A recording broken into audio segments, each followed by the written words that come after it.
Auront au son des motocross avec Mike Jones, Marco Dubé et plusieurs autres. Plus de 200 coureurs de 2 et 4 roues, concours de saut, feux d'artifice, beaucoup d'actions pour toute la famille. Billets disponibles en prévente chez Équipement des Chutes ou à la... Au moment où le premier ministre Jean Chrétien assiste à l'inauguration de l'hôtel des gouverneurs de Shawinigan.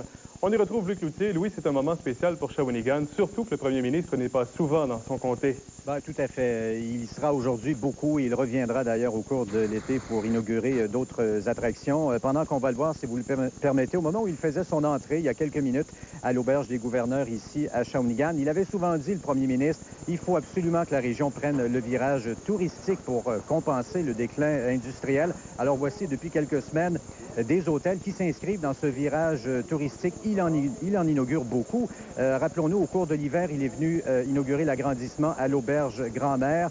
Il y a ça aujourd'hui. D'ailleurs, c'était pas inauguré ici à l'hôtel des gouverneurs qu'on annonçait déjà une addition de 40 chambres. Et il y aura éventuellement un autre projet d'hôtel sur le Cap Rocheux qui surplombe les chutes de Shawinigan du côté de Shawinigan Sud. Alors, il a dit, le premier ministre, oui, c'est une journée exceptionnelle. C'est un succès collectif. Et il a dit, vous savez, on vient de réussir, avec la création de cet hôtel, on vient de réussir quelque chose dont on doutait qu'on était capable de réaliser, c'est-à-dire, comme je vous le mentionnais, prendre le virage touristique.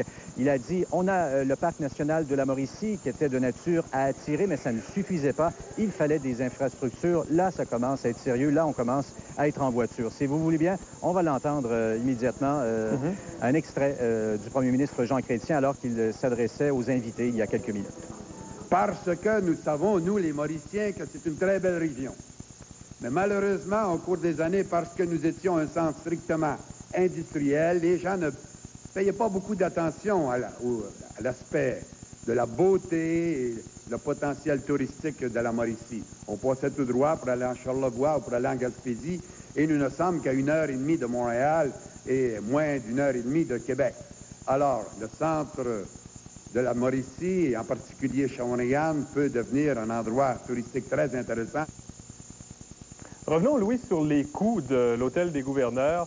Un écart d'1 demi-million. Pourquoi? Bien, ça devait coûter environ 1,6 million. Ça sera finalement plus de 2 millions. Et on a mieux compris aujourd'hui pourquoi Claude Pinard voulait boycotter l'événement et qu'il voulait 2 cérémonies distinctes. C'était justement pour pouvoir annoncer l'aide supplémentaire au centre des congrès dans le cadre d'un événement particulier. Donc, si ça coûte plus cher, plus de 450 000, c'est tout simplement qu'on a rencontré des imprévus lorsqu'on a construit les fondations du centre des congrès, ce qui n'a pas été le cas avec l'hôtel, même si c'est intégré. Si vous le voulez bien, on va entendre à ce sujet le président de la société municipale qui est propriétaire du centre des congrès. D'abord, ça a été les conditions d'hiver. Mais la grosse dépense a été, comme vous savez, nous sommes très près du Saint-Maurice. Quand on a regardé les fondations, c'est là que les coûts énormes ont été dépensés. Les fondations qui avaient été prévues, ça n'allait plus. Alors, on est obligé de faire ce qu'on appelle driller jusqu'au roc, puis faire des fondations.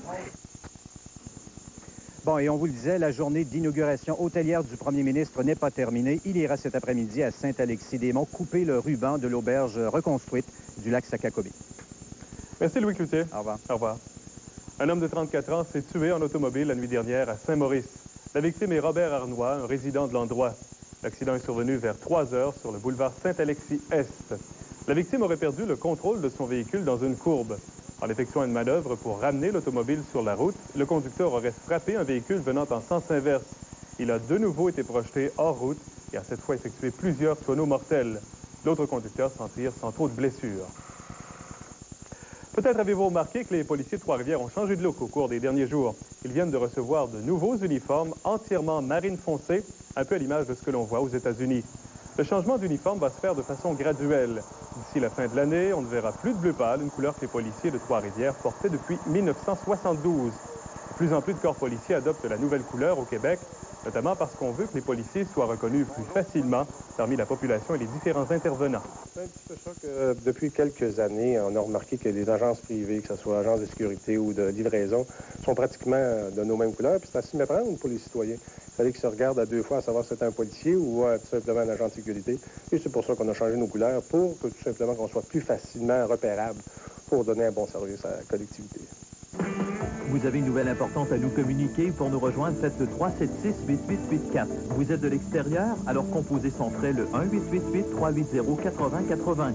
Vous pouvez également utiliser le télécopieur 376. Producteur québécois de roses entretient depuis 1 an une culture secrète dans un coin des serres. Avec la collaboration de l'Institut des technologies agroalimentaires, l'entreprise s'est lancée dans la production de petits fruits, framboises, mûres et surtout des fraises.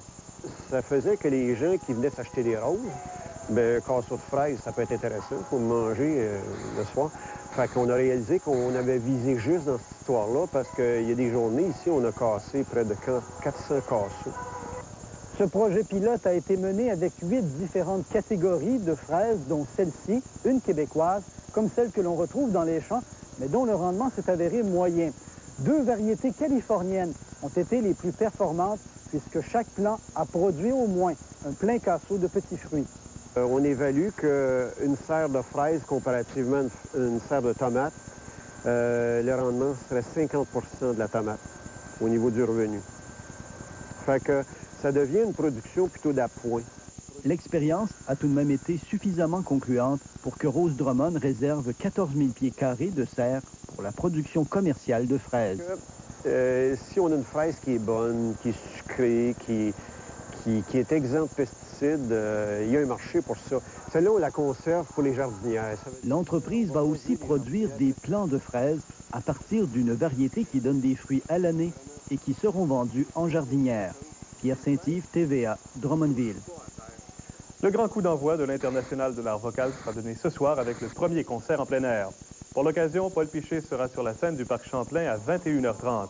Un peu plus tôt, à 19h, les petits chanteurs de Trois-Rivières se produiront au Parc de l'Évêché. À noter également que la rue des Forges sera fermée à la circulation automobile en soirée pour toute la fin de semaine. Même chose pour les rues Apt, Bonaventure et Radisson, tout autour du Parc Champlain. L'International d'art vocal de Trois-Rivières en est à sa 7e édition. On compte sur une programmation plus populaire pour attirer les spectateurs.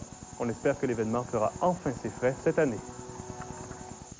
Après le succès de la fête de la Saint-Jean-Baptiste, cette semaine, la ville de Grand-Mère se promet bien de remettre ça le 1er juillet pour la fête du Canada. La ville qui fête son centenaire cette année a prévu une journée de la famille très animée. Au programme, de nombreuses activités et spectacles pour les enfants. En soirée, Sylvain Cossette se produira tout juste avant la présentation de feux d'artifice.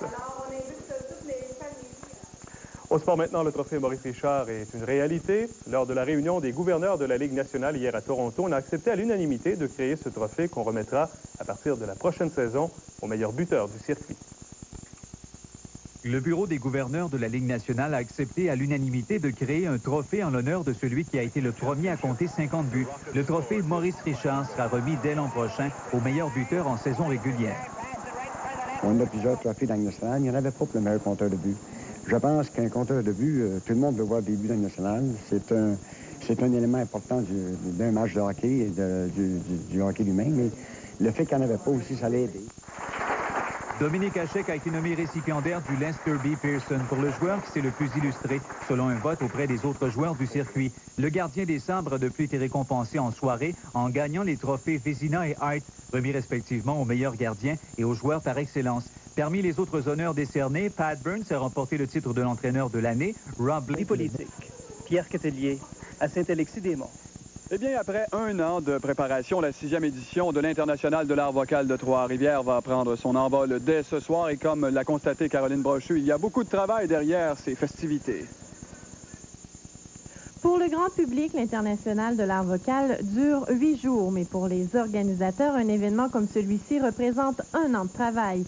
Et c'est tout un tas de gens qui gravitent autour de cette opération. Donc, c'est autour de 250-300 personnes qui gravitent là, directement autour de l'événement, à part les artistes, évidemment, qui sont près de l'événement et qui vivent au rythme de l'événement. Cette année, les organisateurs ont mis le paquet des infrastructures concentrées au Parc Champlain, une scène immense louée au coût de 9 000 $, 30 plus grande de superficie, avec un toit qui descend, ce qui permet de focusser les éclairages. Et encore là, ceci nécessite beaucoup de préparation.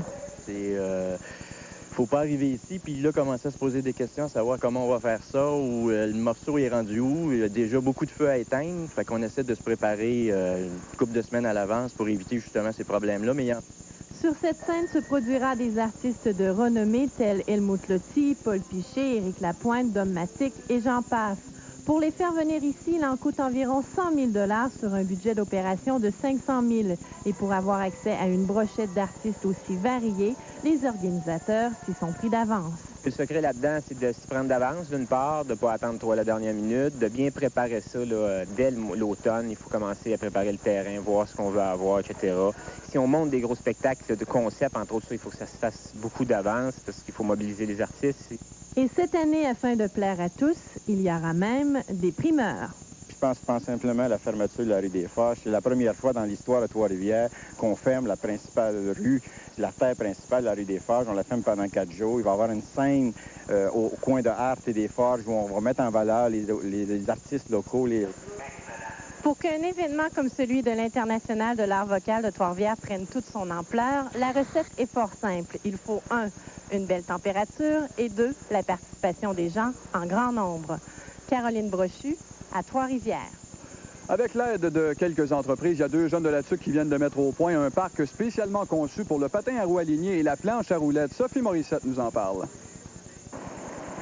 Depuis environ 3 semaines, les jeunes de la TSUC peuvent maintenant s'amuser dans un parc spécialement conçu pour la planche à roulettes et le patin à roues alignées. L'idée d'aménager ce parc est venue de 2 jeunes de la TSUC. Cela faisait environ 10 ans que Yannick Isa et Alexandre Fauché voulaient faire quelque chose pour les jeunes de leur municipalité. On écoute à ce propos Yannick nous raconter comment l'idée s'est développée. Puis nous, on est arrivés, on a rassemblé des jeunes, puis on a demandé qu'est-ce qu'on voulait avoir comme autre chose, là, parce qu'on a su qu'on avait un gros commanditaire, puis Carton Saint-Laurent nous fournissait bien d'argent. Fait qu'on a fait faire la rampe qui est là, les autres box en arrière, puis la grosse œuvre au milieu ici. On a fait les plans de ça, moi et Alexandre, puis on a rassemblé les jeunes, puis on dit « Ah, c'est merveilleux, on va faire ça. » La réalisation de ce projet représente en coût au-delà de 100 000 $. Mais ce qu'il faut préciser, c'est que les entreprises de Carton Saint-Laurent, de même que certaines entreprises locales, ont accepté d'y participer bénévolement. Au total, environ 500 bénévoles ont mis la main à la pâte. Il aura fallu 3 semaines de travail intensif, soit 2500 heures bénévoles, pour faire de cette idée une réalité. René Franqueur, vice-président des opérations de l'usine Carton Saint-Laurent, est fier de l'esprit d'équipe qu'il y a eu dans ce projet. Il nous explique que l'important, c'est de faire confiance aux jeunes. Si d'autres jeunes nous approchent pour d'autres projets, on va certainement s'attarder à les regarder. On dit certainement pas non. On a une ligne de pensée, le comité, c'est pour faire confiance aux jeunes. Je me suis aventuré dans le parc du champion Jean-François Mongrain.